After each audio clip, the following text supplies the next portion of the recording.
Very good morning to all of you. Previous class में अपन discuss कर रहे थे किसके बारे में, method of preparation of halo alkane ना। उसमें अपन ने डार्जन रिएक्शन भी देख ली और एल्कोहल से और कौन कौन से मेथड्स हैं जिससे अपन हेलो एल्केन का फॉर्मेशन कर सकते हैं वो भी देख लिया। एल्केन और एल्केन के हेलोजिनेशन और एल्कीन के हाइड्रो हेलोजिनेशन से कैसे अल्काइल हैलाइड का फॉर्मेशन करते हैं उसकी मैकेनिज्म भी देख लिया ना। दो तीन मेथड ऑफ प्रिपरेशन और है, उसके बाद अपन इसकी फिजिकल प्रॉपर्टीज और फिर इसके केमिकल प्रॉपर्टीज पे डिस्कस करेंगे। ओके, जैसे अगर अल्कोहल की भी बात करें तो अल्कोहल में ही एक दो मेथड और आते हैं, बड़े इंपॉर्टेंट मेथड है, मतलब कंसेप्चुअल मेथड है कि ऐसा क्यों होता है, रीजन क्या रहता है। और उसके बाद अपन देखेंगे कि एक हेलोजन एक्सचेंज मेथड है ना, कि एल्काइल हैलाइड से ही एल्काइल हैलाइड का फॉर्मेशन करना हो, बट जो हैलाइड है वो डिफरेंट होगा। मीन्स कैसे आयोडीनेशन करते हैं, कैसे फ्लोरिनेशन करते हैं, उन सब की बात भी अपन करेंगे। ओके, आइए स्टार्ट करते हैं अपन। नेक्स्ट रिएक्शन आपके पास आती है अल्कोहल से फॉर्मेशन, है ना। अगर आप अल्कोहल की रिएक्शन हाइड्रोजन आयोडाइड से करवाते हो तो कैसे अल्काइल हैलाइड का फॉर्मेशन होता है ना। और अगर आप as a reduce oxidising agent H2SO4 use करते हो तो क्या होगा, और H3PO4 यूज करते हो तो क्या होगा, उसको भी डिस्कस कर लेंगे ना। देखिएगा कि अगर आप रिएक्शन करवाते हो अल्कोहल की रिएक्शन अगर अपन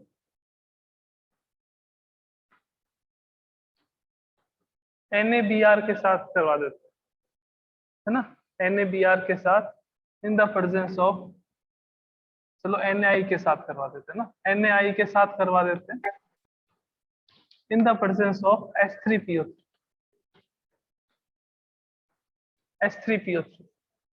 तो H3PO3 के प्रेजेंस में अगर आप अल्कोहल की रिएक्शन NaI के साथ करवाते हो तो एज ए प्रोडक्ट आपको क्या मिलता है, Ri, यानी कि अल्काइल आयोडाइड, प्लस अपने को क्या मिलता है, NaH2PO2, प्लस अपने पास क्या मिलता है, अपने को H2O का फॉर्मेशन, NaH2PO3 का फॉर्मेशन, प्लस आपके पास H2। अब अगर यहाँ पे आप H3PO3 की जगह पर अगर अपन H2SO4 यूज करते हैं, H2SO4 का अगर आप यूज करते हो तो आपको एल्काइल आयोडाइड का फॉर्मेशन नहीं होगा। एल्काइल आयोडाइड का फॉर्मेशन नहीं होगा because in the presence of H2SO4 आपके पास किसका फॉर्मेशन हो जाता है, आयोडीन का फॉर्मेशन हो जाता है, I2 का फॉर्मेशन हो जाता है। कि सर कैसे, कि देखो आप रिएक्शन कराओगे किसकी, NaHSO4 सॉरी NaI की रिएक्शन H2SO4 से करें तो किसका फॉर्मेशन होगा, NaHSO4 प्लस किसका फॉर्मेशन हो जाएगा आपके पास, HI। NaHSO4 प्लस किसका फॉर्मेशन होगा, HI का। HI जो है फिर रिएक्ट करेगा in the presence of H2SO4 तो किसका फॉर्मेशन होगा, यहाँ 2 मोल ले लेते हैं तो कि रिएक्शन बैलेंस हो जाए। आपके पास I2 यानी कि आयोडीन का फॉर्मेशन होगा, प्लस आपके पास किसका फॉर्मेशन होगा, SO2 का, प्लस H2O का। यानी कि अगर मैं बात करूं कि यहाँ पे आयोडीन की ऑक्सीडेशन स्टेट -1 थी तो यहाँ पे आयोडीन की ऑक्सीडेशन स्टेट क्या हो जाती है आपके पास, 0। -1 से 0 यानी कि आयोडीन का क्या हो रहा है आपके पास, ऑक्सीडेशन। तो in the presence of H2SO4 iodine का क्या हो जाता है, ऑक्सीडेशन। तो अगर आपको Na यानी कि अल्काइल आयोडाइड का फॉर्मेशन करना है तो अपन क्या करेंगे, H3PO3 के प्रेजेंस में करवाएंगे, H2SO4 की प्रेजेंस में नहीं करवाएंगे। अगर आप H2SO4 लेते हो प्रेजेंस तो वो क्या करता है, आयोडीन का ऑक्सीडेशन कर देता है। तो जो आप आयोडीन ले रहे हो स्टार्टिंग में वो किस में कन्वर्ट हो जाएगी, आपके पास I2 में कन्वर्ट हो जाएगी। तो इस रिएक्शन से अल्काइल आयोडाइड का फॉर्मेशन नहीं होगा। ओके, तो ये आपके पास आ गई एक रिएक्शन। एक लास्ट रिएक्शन और है halogen exchange reaction. Halogen exchange reaction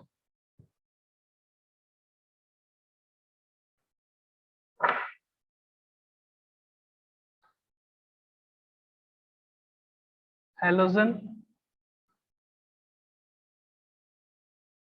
exchange reaction नाम से पता चल रहा है that halogen exchange reaction, halogen को एक्सचेंज करना, है ना। इसमें भी आपके पास दो रिएक्शन है। फर्स्ट अपने पास आती है आयोडीनेशन, इसको अपन फिंकलस्टाइन रिएक्शन भी कहते हैं, फिंकलस्टाइन रिएक्शन भी कहते हैं इसको, फिंकलस्टाइन रिएक्शन। क्या होता है फिंकलस्टाइन रिएक्शन में? आयोडीनेशन होता है। कि सर आयोडीनेशन का मीनिंग, आयोडीनेशन का मीनिंग ये हो गया कि एक हैलोजन है, उसको आयोडीन क्या करेगा? सब्स्टिट्यूट करेगा। आयोडीन क्या करेगा? उसको सब्स्टिट्यूट करेगा, और किसका फॉर्मेशन होगा? एल्काइल आयोडाइड का। कि सर कैसे? कि आप आरएक्स की रिएक्शन यानी कि एल्काइल हैलाइड की रिएक्शन Na से करवा दी, सोडियम आयोडाइड से, तो क्या मिलेगा आपको एज ए प्रोडक्ट? आपको मिलेगा Ri प्लस NaX। तो यहाँ पे आयोडो एल्केन का फॉर्मेशन हो रहा है या एल्काइल आयोडाइड का फॉर्मेशन हो रहा है, इसके कारण से इसको अपन आयोडीनेशन भी कहते हैं। Iodination reaction is also known as iodination because किसका फॉर्मेशन हो रहा है? Alkyl iodide. ऐसे ही एक रिएक्शन और आती है हैलोजन एक्सचेंज में ही, स्वार्ट्ज रिएक्शन। स्वार्ट्ज रिएक्शन, इसको अपन कहते हैं फ्लोरिनेशन। फ्लोरिनेशन का मीनिंग क्या होगा? कि यहाँ पे क्या होगा कि किसी हैलोजन को कौन एक्सचेंज करेगा? फ्लोरीन जो है वो उसको एक्सचेंज कर देगा। लाइक कि आपके पास है यहाँ पे RCl, RCl की आप रिएक्शन कराओगे अगर AgF के साथ, तो आपको प्रोडक्ट इन क्या मिलेगा? RF प्लस आपके पास क्या आ जाएगा? AgCl। तो ये मेन प्रोडक्ट हो गया आपके पास RF। तो एल्काइल फ्लोराइड का फॉर्मेशन हो रहा है। Due to the formation of alkyl fluoride, this reaction is also known as fluorination and this reaction is also known as iodination। बड़ी इंपॉर्टेंट रिएक्शन है बिकॉज नेम रिएक्शन है ना, name reaction. कि sir name reaction का meaning क्या होता है? जैसे फिंकलस्टाइन, ऐसे थोड़ी हो रहा है हेलोजिनेशन ऑफ एल्केन, स्वार्ट्ज, है ना। तो ये क्या होती है? नेम रिएक्शन होती है बच्चों। ये क्या होती है? काफी ज्यादा इंपॉर्टेंट होती है। तो ये फिंकलस्टाइन में क्या होता है? आयोडीनेशन होता है, यानी कि हैलोजन का एक्सचेंज आयोडीन से होता है। स्वार्ट्ज में क्या होता है? Cl का एक्सचेंज किससे हो जाता है? आपके पास फ्लोरीन से। उसको अपन क्या कहते हैं? Halogen exchange reaction. एक लास्ट रिएक्शन और रहती है इसके मेथड ऑफ फॉर्मेशन की, फिर इसके एल्काइल हैलाइड के मेथड ऑफ फॉर्मेशन अपने कंप्लीट हो जाएंगे। क्या रिएक्शन है देखते हैं।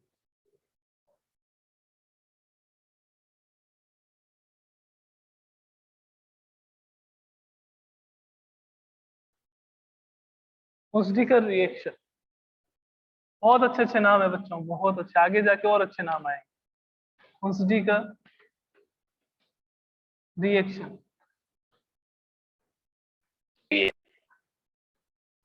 अब जो ये हुस्डीकर रिएक्शन है अपन क्या करते हैं इसमें? सिल्वर या लेड के सॉल्ट, है ना, आपके एसिड के डेरिवेटिव ले लीजिए आप। जैसे फॉर एग्जांपल एक रिएक्शन देख लेते हैं कि अगर आप क्या करवाते हो? RCOOAg, है ना, R की जगह अगर अपन CH3 ले लेते हैं तो उसको अपन क्या कहेंगे? Silver acetate. क्या कहेंगे इसको? Silver acetate. सिल्वर एसिटेट की रिएक्शन आपको किससे करवानी है? ब्रोमीन से, Br2 से, in the presence of a non polar solvent CCl4। Non polar solvent की प्रेजेंस में रिएक्शन होती है, CCl4 की प्रेजेंस में रिएक्शन करवाएंगे तो आपको प्रोडक्ट क्या मिलेगा? CH3Br प्लस CO2 प्लस किसका फॉर्मेशन होगा? AgBr, प्लस किसका फॉर्मेशन होगा? AgBr का। तो अपने को तो क्या चाहिए था यहाँ पे? ब्रोमोमीथेन, ब्रोमोमीथेन का फॉर्मेशन होगा। कि सर और आप बता रहे थे लेड के लिए, तो देखो CH3, अब लेड की वैलेंसी कितनी होती है? 2, तो ये लेड एसीटेट का फॉर्मूला होगा। तो सिल्वर और लेड के एसीटेट की रिएक्शन करवा दीजिए या फिर कार्बोक्सिलिक एसिड के सॉल्ट की रिएक्शन करवा दीजिए। ये किसकी प्रेजेंस से रिएक्शन किससे होगी? Br2 से होगी। किसकी प्रेजेंस में होगी? CCl4 की प्रेजेंस में, कार्बन टेट्राक्लोराइड की प्रेजेंस में। प्रोडक्ट आपके पास सेम है। देखो यहाँ पे आपने देखो कितने लिए? एसीटेट आयन कितने है? कैसे 2 है, तो यहाँ पे Br2 के 4 मॉलिक्यूल्स ले लीजिए, 4 एटम ले लीजिए, यानी कि 2 मोल्स ऑफ Br2 रिएक्शन करेगा। तो क्या मिलेगा आपको? 2CH3Br, 2CH3Br प्लस अपने पास क्या आ जाएगा? 2CO2 plus PbBr2 plus PbBr2। ये अपने पास सारी केमिकल रिएक्शन हो गई जिससे आप किसका फॉर्मेशन कर सकते हो? एल्काइल हैलाइड का फॉर्मेशन कर सकते हो। जितनी भी रिएक्शंस है ना, कुछ अपनी एनसीईआरटी में नहीं है, कुछ एनसीईआरटी में है, बट मोस्ट ऑफ जितनी भी ये सारी रिएक्शन एनसीईआरटी में है, तो कोई प्रॉब्लम वाली बात नहीं है। और ये भी इंपॉर्टेंट रिएक्शन है, इसके लिए आपको करवाइए सिल्वर एसीटेट और लेड एसीटेट की रिएक्शन आप किससे कराओ, ब्रोमीन से, in the presence of CCl4, तो आपको क्या मिलेगा, एल्काइल ब्रोमाइड मिलेगा, है ना। एसीटेट की जगह आप कुछ भी ले सकते हो, प्रोपियोनेट ले सकते हो, सॉल्ट होना चाहिए या तो सिल्वर का या फिर lead. Okay, carboxylic salt of silver और लेड। तो कौन कौन सी केमिकल रिएक्शन थी, एक बार जल्दी से एक रिवीजन कर लेते हैं ताकि आपके दिमाग में रहे हमेशा, है ना। फिर अपन इसमें आगे चलेंगे फिजिकल प्रॉपर्टीज में और उसके बाद केमिकल प्रॉपर्टीज में। तो सर कौन कौन सी रिएक्शन थी, देखो सबसे पहले अपने करा था एल्केन्स, है ना। सबसे पहले अपन ने किससे करा था, एल्केन्स से। फिर किससे फॉर्मेशन करा, फिर फॉर्मेशन करा अपन ने एल्कीन से। फिर किससे फॉर्मेशन करा आपने, एल्कोहल से। एल्कोहल के बाद क्या करा आपने, हेलोजन एक्सचेंज। एल्कोहल के बाद आपने क्या करा, हेलोजन एक्सचेंज, है ना। और उसके बाद कौन सी रिएक्शन है, हुस्डिकर रिएक्शन। बस ये इतनी ही तो केमिकल रिएक्शन है, कोई प्रॉब्लम ही नहीं होनी चाहिए ना, हुस्डिकर रिएक्शन। इतनी ही तो केमिकल रिएक्शन है कि एल्केन से बनाओ, एल्कीन से बनाओ, अल्कोहल से बनाओ, हेलोजन एक्सचेंज से बनाओ और हुस्डिकर रिएक्शन से बनाओ। अब एल्केन से कैसे करा था ये भी अपने को पता है, हेलोजिनेशन। एल्केन से कैसे करा, हेलोजिनेशन से। एल्कीन से बात करें तो वो आपने क्या करा, हाइड्रोहेलोजिनेशन, बाय हाइड्रोहेलोजिनेशन। अल्कोहल से कैसे करा, उसके कुछ मेथड्स थे अपने पास, कौन कौन से थे वो भी पता है अपने को, दिमाग में सारी बातें हैं अपने पास, कोई टेंशन वाली बात है नहीं। PCl3 से बनाया था, PCl5 से बनाया था, ल्यूकास रिएजेंट से बनाया था, ल्यूकास रिएजेंट से बनाया था अपन ने, है ना। और क्या करा था, ल्यूकास रिएजेंट के बाद अगर बात करें तो अपन ने क्या करा था, डार्जन रिएक्शन करी थी। डार्जन रिएक्शन करी थी, रिएक्शन आपने किससे करी थी, NaI से करी थी, in the presence of H3PO3। तो ये सारे मेथड किससे थे, एल्कोहल, है ना। हेलोजन एक्सचेंज में अपन ने दो रिएक्शनें देखी, कौन कौन सी, एक तो थी फिंकलस्टाइन, फिंकलस्टाइन, और एक आपके पास कौन सी थी, स्वार्ट्ज। और लास्ट वाली आपके पास हुस्डिकर रिएक्शन, जिसमें अपन क्या करते हैं, सिल्वर या लेड एसीटेट की रिएक्शन, सिल्वर और लेड एसीटेट की रिएक्शन करवाते हैं किसके साथ, Br2 प्लस कार्बन टेट्राक्लोराइड की प्रेजेंस में। तो ये बस इतने ही मेथड्स हैं, 1 2 3 4 5, ज्यादा मेथड्स नहीं है, 5 मेथड्स है जिससे आप क्या कर सकते हो, एल्काइल हैलाइड का फॉर्मेशन कर सकते हो। एक अपन ने रेड फॉस्फोरस प्लस X2 से भी करा था, अगर आपको पता हो ना, रेड फॉस्फोरस प्लस X2 से भी किसका फॉर्मेशन करा था, एल्काइल हैलाइड। तो ये इसके कंप्लीट हुए मेथड ऑफ प्रिपरेशन। हर एक चैप्टर में अपने को यही चलना है, method of preparation, physical properties, उसके बाद अपने पास क्या आ जाएगी, केमिकल प्रॉपर्टीज। तो अब नेक्स्ट टॉपिक इसमें आता है फिजिकल प्रॉपर्टीज, वो देख लेते हैं हम, फिजिकल प्रॉपर्टीज क्या है।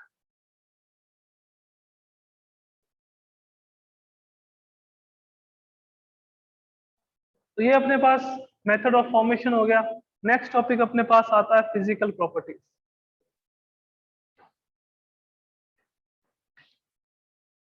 फिजिकल प्रॉपर्टीज, तो ज्यादा फिजिकल प्रॉपर्टीज नहीं है, समझने लायक है कि क्या है, क्यों है, कैसे, बस, है ना। सबसे पहले आपके पास फिजिकल प्रॉपर्टी आती, सबसे पहले अगर फिजिकल प्रॉपर्टीज की बात करें तो इनके मेल्टिंग पॉइंट और बॉइलिंग पॉइंट पाई जाती है ना। बॉइलिंग पॉइंट की बात कर लेते हैं कि क्या होता है सर, कि बॉइलिंग पॉइंट का एक कंसेप्ट है, वो ध्यान में रखिएगा कि जो आपके पास एल्काइल हैलाइड्स, अपन सबसे पहले भी डिस्कस करें नेचर ऑफ एल्काइल हैलाइड की, अगर यहाँ पे आपके पास कार्बन और यहाँ पे आपके पास हेलोजन, है ना। यहाँ पे कार्बन है और यहाँ पे आपके पास क्या है, हेलोजन, ठीक है, ये अपने को पता है। एक चीज और देखिए, आपको ये भी पता है कि electronegativity of halogen is greater than electronegativity of carbon. Electronegativity of halogen is greater than electronegativity of carbon, ठीक है ना। तो क्या होगा, बॉन्ड के इलेक्ट्रॉन शिफ्ट करेंगे किसकी तरफ, हेलोजन की। बॉन्ड के इलेक्ट्रॉन कहाँ शिफ्ट करेंगे, हेलोजन की तरफ। इसके कारण हैलोजन पे कौन सा चार्ज आ जाएगा, पार्शियली नेगेटिव, और कार्बन पे कौन सा चार्ज आ जाएगा, पार्शियली पॉजिटिव। हैलोजन पे कौन सा चार्ज आ गया बच्चों, पार्शियली नेगेटिव, और कार्बन पे कौन सा चार्ज आ गया, पार्शियली पॉजिटिव चार्ज आ गया। अपन यूं कह सकते हैं कि due to the presence of this negative and positive charge the alkyl halides are polar in nature.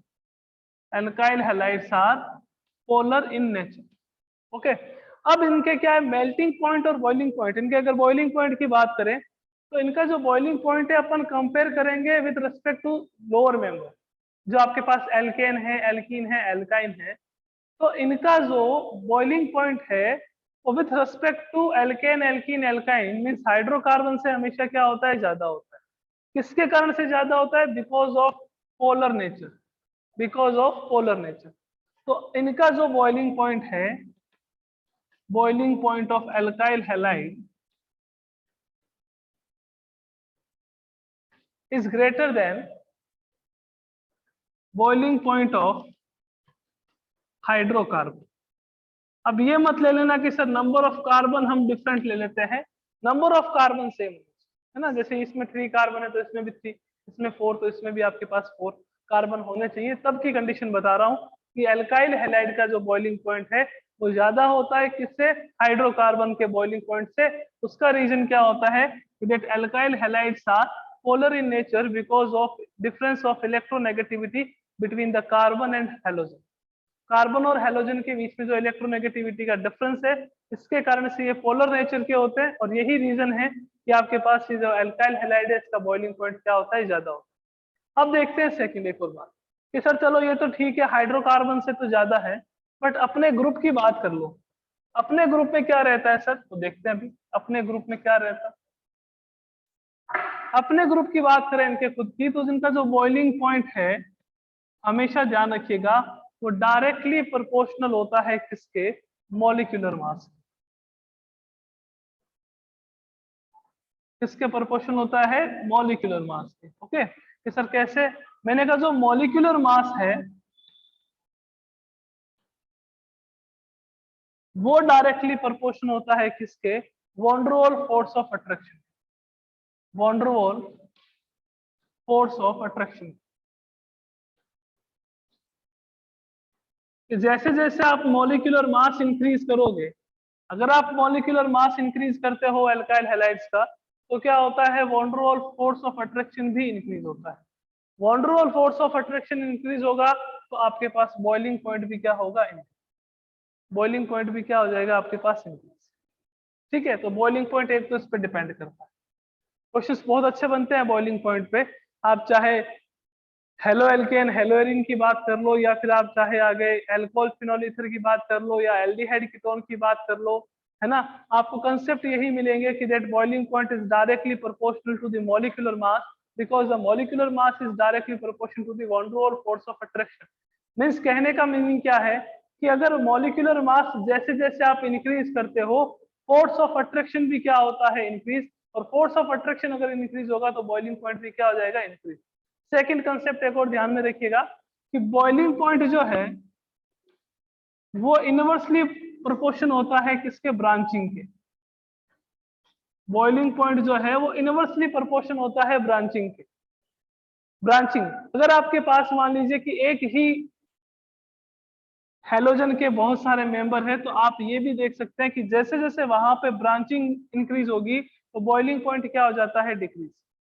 कि सर ऐसा क्यों होता है, क्या रीजन है, ऐसा इसके लिए होता है कि जैसे जैसे ब्रांचिंग होगी वैसे वैसे क्या होगा, मॉलिक्यूल जो है वो स्फेरिकल हो जाता है। मॉलिक्यूल जो है वो स्फेरिकल हो जाता है, इसके कारण से बॉइलिंग पॉइंट क्या होता है, डिक्रीज।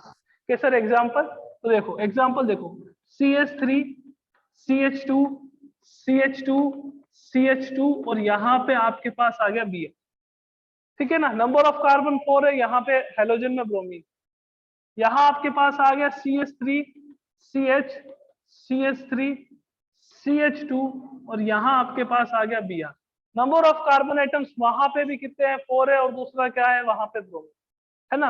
अलग अलग आ जाते हैं तो फिर दिमाग में प्रॉब्लम हो जाती है, फिर दूसरा कंसेप्ट लगाना पड़ता है अपने को। बट सेम आ रहा है 1 2 3 4 कार्बन एटम 1 2 3 4 कार्बन एटम, यहाँ पे भी ब्रोमीन, यहाँ पे भी ब्रोमीन, ब्रांचिंग आ रही है ना। तो जैसे ही ब्रांचिंग आएगी तो जहां पे जितनी ज्यादा ब्रांचिंग होगी बॉइलिंग पॉइंट उतना ही कम हो जाएगा। तो बॉइलिंग पॉइंट ज्यादा किसका रहेगा?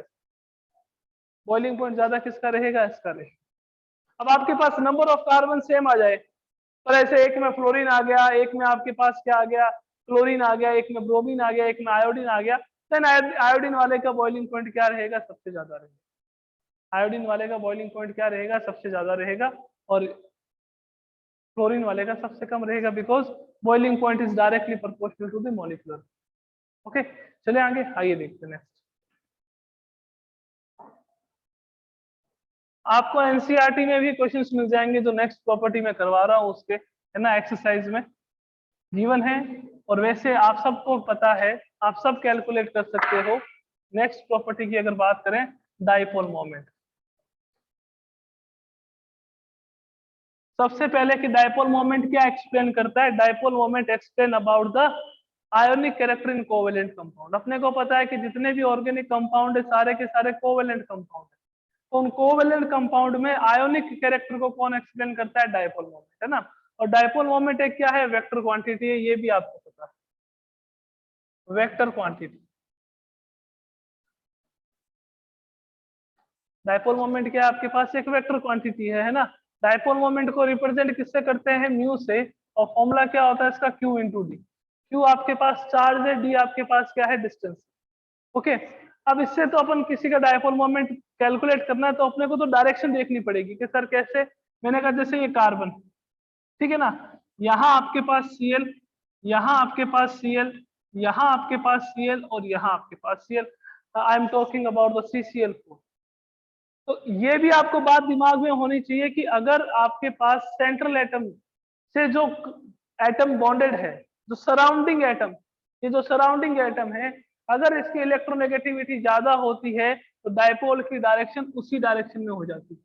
यहाँ डायपोल की डायरेक्शन, डायपोल को ऐसे शो करते हैं, यहाँ डायपोल की डायरेक्शन, यहाँ डायपोल की डायरेक्शन, और यहाँ डायपोल की डायरेक्शन ये।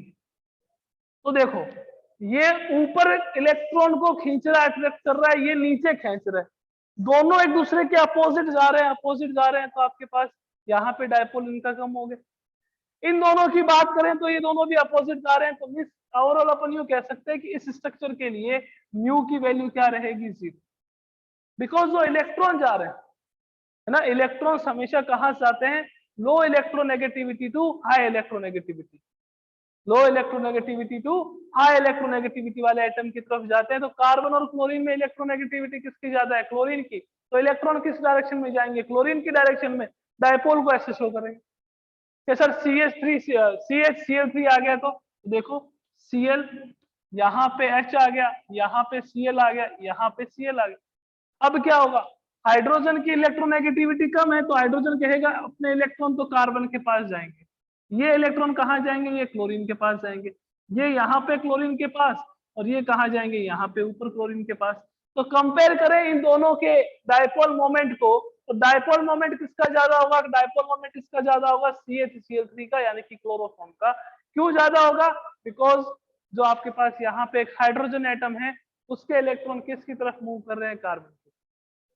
ऐसे ही CH2Cl और ऐसे ही CH3Cl में भी अपन देख सकते हैं। डायरेक्शन पता होनी चाहिए, डायरेक्शन अगर आपको पता है तो कोई प्रॉब्लम नहीं है। ओके, क्लियर है बात? अगर आपको डायरेक्शन पता है, आपको ये पता है किसकी इलेक्ट्रोनेगेटिविटी ज्यादा है, किसकी इलेक्ट्रोनेगेटिविटी कम है, तो कोई प्रॉब्लम नहीं आने वाली। एक और कंसेप्ट अगर आपको पता हो म्यू रिजल्टेंट कैलकुलेट करने का, वो क्या है? μ1 square plus μ2 square, μ2 square plus 2 μ1 μ2 cos theta. यानी कि यूं कह सकते हैं कि that mu resultant is directly proportional to the theta. अब आपको थीटा देखना है, cos थीटा ले लीजिए, अदरवाइज फिर गलती करोगे ना। cos थीटा ये कब देखेंगे सर? ये देखेंगे अगर आपके पास ऐसे कोई कंपाउंड आ जाए, ये आपके पास बेंजीन है, यहाँ पे Cl आ गया, यहाँ पे Cl आ गया, यहाँ बेंजीन है, और ये आपके पास Cl आ गया, यहाँ आपके पास Cl आ गया। तो इसमें अपन क्या करेंगे? थीटा देख लीजिए, उसके बाद आप क्या बता सकते हो इजीली कि कैसे डायपोल मोमेंट किसका ज्यादा होगा और क्यों होगा, उसका रीजन आपको यहाँ मिल जाएगा। थीटा से, है ना, कि किसका थीटा ज्यादा है। कोस थीटा की वैल्यू रख लेना कि यहाँ पे आपके पास थीटा 180 है, यहाँ थीटा कितना है 180, यहाँ थीटा कितना है वो भी चेक कर लेना है ना, कि कितना थीटा बनता है। उसके अकॉर्डिंग अपन क्या कर सकते हैं, न्यू रिजल्टेंट कैलकुलेट कर सकते हैं। तो सेकंड अपने पास क्या था, डायपोल मोमेंट। थर्ड देखते हैं अपन,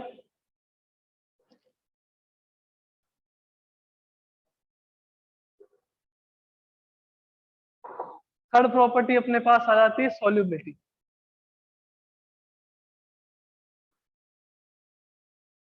क्वेश्चन आ जाते हैं इसमें फिजिकल प्रॉपर्टीज पे भी बच्चों, इस चीज का हमेशा ध्यान रखना है ना। सॉल्युबिलिटी की बात कर लेते हैं। सॉल्युबिलिटी में क्या रहता है, देखो कि आपके पास जैसे ये मान लीजिए क्या कह रहे हैं कि एल्काइल हैलाइड जो है वो पोलर नेचर का होता है ना। और अपन ने क्या देखा है अभी तक कि जितने भी आपके पास पोलर कंपाउंड्स होते हैं, जितने भी आपके पास पोलर कंपाउंड्स होते हैं वो सारे के सारे सोल्यूबल होते हैं किसमें, वाटर में। सोल्यूबल इन वाटर, वाटर में सॉल्युबल होते हैं। जितने भी पोलर कंपाउंड्स है किसमें सॉल्युबल होंगे, आपके पास वाटर। ओके, बट बट यहां ऐसा नहीं होता। एल्काइल हैलाइड्स जो हैं, alkyl halides are insoluble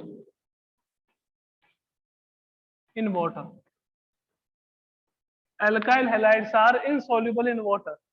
Y, ऐसा क्यों होता है सर, कि आपने अभी हमें थोड़ी देर पहले बताया कि ये आपके पास कार्बन है, ये हेलोजन है, इस पे पार्शियली नेगेटिव चार्ज, इस पे पार्शियली पॉजिटिव चार्ज, तो ये क्या है, पोलर कंपाउंड है। और अगर ये पोलर कंपाउंड है तो ये सॉल्युबल क्यों नहीं है वाटर।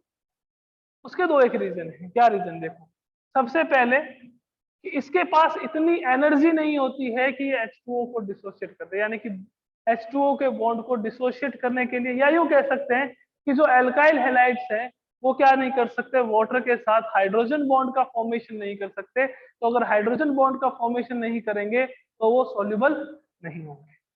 तो आपके पास ये जो है उनकी सॉल्युबिलिटी वाटर में नहीं होती है, बहुत कम होती है। And highly soluble in covalent compounds like benzene, like toluene, उसमें आपके पास क्या होते हैं, हाईली सॉल्युबल होते हैं। ये इनकी फिजिकल प्रॉपर्टीज थी एल्काइल हैलाइड्स की। ओके, अब अपन डिस्कस करेंगे केमिकल प्रॉपर्टीज।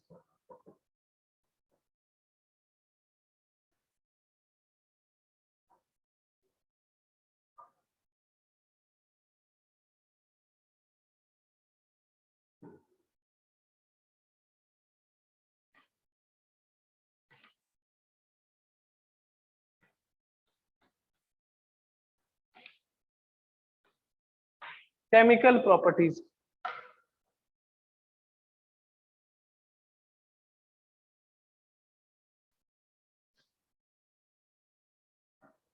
अब आता है chemical properties of alkyl halide. Chemical properties of alkyl halide की बात करें तो इसमें सबसे पहले प्रॉपर्टी अपने पास क्या आ जाती है, देखो काफी सारी रिएक्शन देता है ये। सबसे फर्स्ट रिएक्शन आती है nucleophilic substitution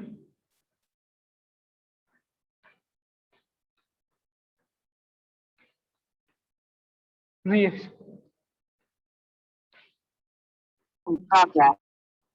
nucleophilic substitution reaction explain कर चुके हैं ये, अगर आपको याद हो तो, अदरवाइज अपन दोबारा एक्सप्लेन कर देंगे, है ना।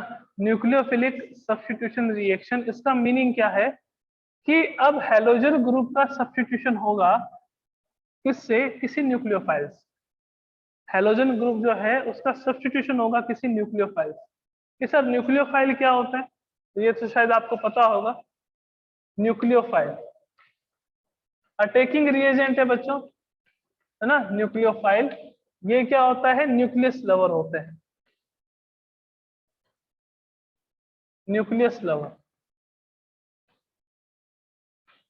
न्यूक्लियस लवर मीन्स इसमें खुद पे कौन सा चार्ज होता है, इन पे खुद पे नेगेटिव चार्ज होता है and attract toward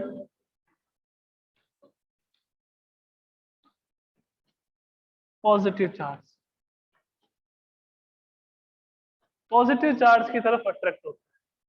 nucleus lover है, न्यूक्लियस लवर का मतलब इस पे खुद पे कौन सा चार्ज होगा, negative charge, attract toward positive charge, है ना, पॉजिटिव चार्ज की तरफ अट्रैक्ट होंगे। देखो रिएक्शन कैसे होगी कि ये आपके पास है आर एक्स, ठीक है, कोई भी आपके पास न्यूक्लियोफाइल कभी अकेला नहीं होता, वहां पे इलेक्ट्रोफाइल भी होता है और वहां पे न्यूक्लियोफाइल। बट न्यूक्लियोफाइल क्या करता है, इलेक्ट्रोफाइल से इलेक्ट्रॉन ले लेता है, इसके कारण से इस पे पॉजिटिव चार्ज आ जाता है, इस पे नेगेटिव चार्ज, इस पे कौन सा चार्ज आ जाता है, पॉजिटिव। पॉजिटिव आ गया तो उसको क्या कहेंगे, इलेक्ट्रोफाइल कहेंगे, बिकॉज इस पे खुद पे पॉजिटिव चार्ज होता है ना, और ये नेगेटिव चार्ज की तरफ अट्रैक्ट होगा। इन दोनों में से बात करें अगर अपन, इन दोनों में से किसकी इलेक्ट्रोनेगेटिविटी ज्यादा है, कि सर हैलोजन की। मैंने कहा हैलोजन पे नेगेटिव चार्ज कर दीजिए, अल्काइल हैलाइड पे पॉजिटिव चार्ज कर दीजिए। हेलोजन पे कौन सा चार्ज नेगेटिव, एल्काइल हैलाइड पे कौन सा चार्ज पॉजिटिव।